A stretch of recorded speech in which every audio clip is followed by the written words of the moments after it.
The Office of Social and Emotional Learning congratulates schools that have earned CPS Supportive School certification and celebrates their strong multi-tiered system of supports for students. Supportive schools are really the places where you walk in and you can feel automatically that the culture is warm, welcoming, it's productive. The students in the building feel safe. They feel connected both to each other and to the adults in the building. We have an exemplary supportive staff and community of stakeholders. We saw that there was a need to really support our students on another level outside of what we were doing academically. Our goal is to make sure that 100% of our students are college and career ready. We felt like we really needed to put some additional supports in place in order to meet all of those needs. And that missing piece was really that social emotional learning piece. For us, it started with really having a strong SEL team. They basically solicit others to participate on the team as volunteers. Once the team comes together, then they plan their professional development for the year. We attend monthly meetings with our network SEL, and we bring that information back and provide professional development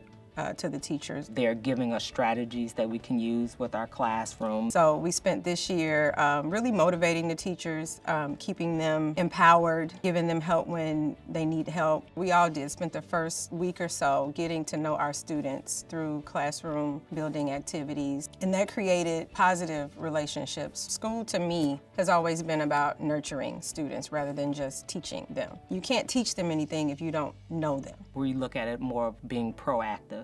So we're putting the things in place so that we do not have to deal with the issues that sometimes take away from the instructional time, behavior issues, absenteeism, and also with referrals to the office. Students are spending more time in class, and more time in class equals more instructional time. We all have school norms collectively. SEL is spoken through our student work. It's learning how to self-manage and problem solve and use critical thinking. We literally live SEL here. If someone was visiting, they would see common language. Our students know how to walk and conduct themselves in the hallway. So how we line up, how we enter the building, how we get our lunch, that we say good afternoon, that we say please, that we say thank you. And they understand that from pre-K through 8th grade that these are the expectations. So today we learned why it's important to check our assumptions, especially when you have your strong emotions. Why is it important to check them? Sometimes when you're mad and you make a decision, you don't know what you're doing, or you just don't be thinking, you just act.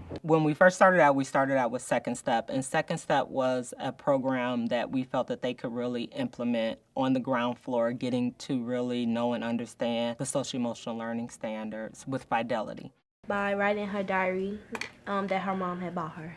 So even today, if you have something that you're going through, what do? You can still pour out all your emotions in your journal. How is that an excellent way to manage your emotions? From there, we started doing lesson integration. We wanted to show that this was something you can do without just having a program, and that it would be actually intertwined into our entire curriculum. So it just comes natural when you're talking about characters. Today with Sharon Draper's book, Fire from the Rock, is we were talking about the main character, Sylvia, and how she had to manage her emotions going through this difficult time. So it just seemed natural to me to kind of weave them together. I'm thinking about how the students are going to react to the certain challenges that the characters are facing. And they can see that, okay, well, this is social emotional learning, and it's an everyday kind of thing. I really enjoy teaching SEL. It's embedded throughout the day. It's not separate for us. I find time for it during reading, during a read aloud, during a math talk, working in cooperative groups. Today's topic for our Monday mentoring group is using emotions as a guide to decision making. With the Monday mentoring program, that's really taken us to a different level because it ensures that every student in the building has a relationship with someone other than just their classroom teacher. The students feeling at home or this being a safe environment for them. One of the things that we really push is really understanding your emotions and how emotions impact actions, decisions, and consequences. Taking responsibility for self, responsible decision making, and goal setting. These are things that the students have to own themselves. And so we do a lot of that with Monday mentoring. Let's try to be still like a statue. Okay, our minute to relax.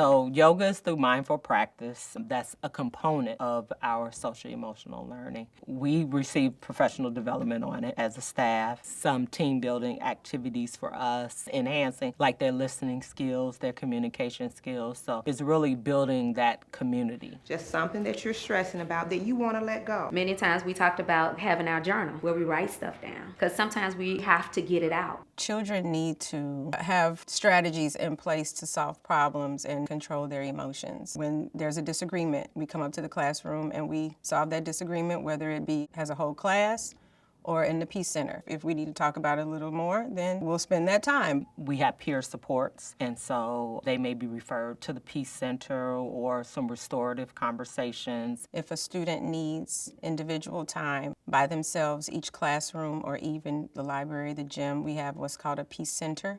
And it's just a little corner of the room that the teacher has set aside where the students can calm down. And in each Peace Center, it's what's called a calm down bottle. It's just a water bottle with glitter in it, and they shake it, and they watch the glitter fall, and it calms them down, and it works. We have a lot of partnerships with different agencies, so it may be a referral to Universal Family Connections, which provides our on-site counseling and off-site counseling. When we're meeting their need at the Tier 1, Tier 2 level, then it really doesn't escalate to the need for the Tier 3 services. Do you have a friend on your left side? Do you have a friend on your right side? Relationships are very key, and for us it starts with our relationships as adults with one another. We're modeling those appropriate behaviors for our students and also our interaction with our parents. Today is the kickoff of Week of the Young Child, so guess what? I have some love notes from your parents. We had parents write love letters to their children, which we displayed all throughout the school. And I don't think people realize what that does for a child. It says, Jada, keep on doing a great job in school. I am very proud of you and love you very much. Love, Dad. This love note is for Micah. You are so nice and sweet. I love you. Love, Mommy. But the way we speak to each other, the way I speak to colleagues, the way I speak to children, the way students talk to each other. We need the same skills that the students need in order to be successful. So the first thing to discuss on our agenda is Red Nose Day. In addition to wearing our colors, do something else to show that pride for Marcus Garvey. We have a lot of students, they've actually grown up in this SEL environment, so they're training the younger students to be more involved. So they know what to say, they know what to look for, they know what to show. I just feel like it's an integral part of what we do. Kids are more responsible. They actually take charge of their own learning. They become excellent speakers and they can solve their own problems. You can't really have success on the academic level without meeting their social emotional needs. It's necessary to really have a holistic approach to the needs of our students in order to have a very productive school.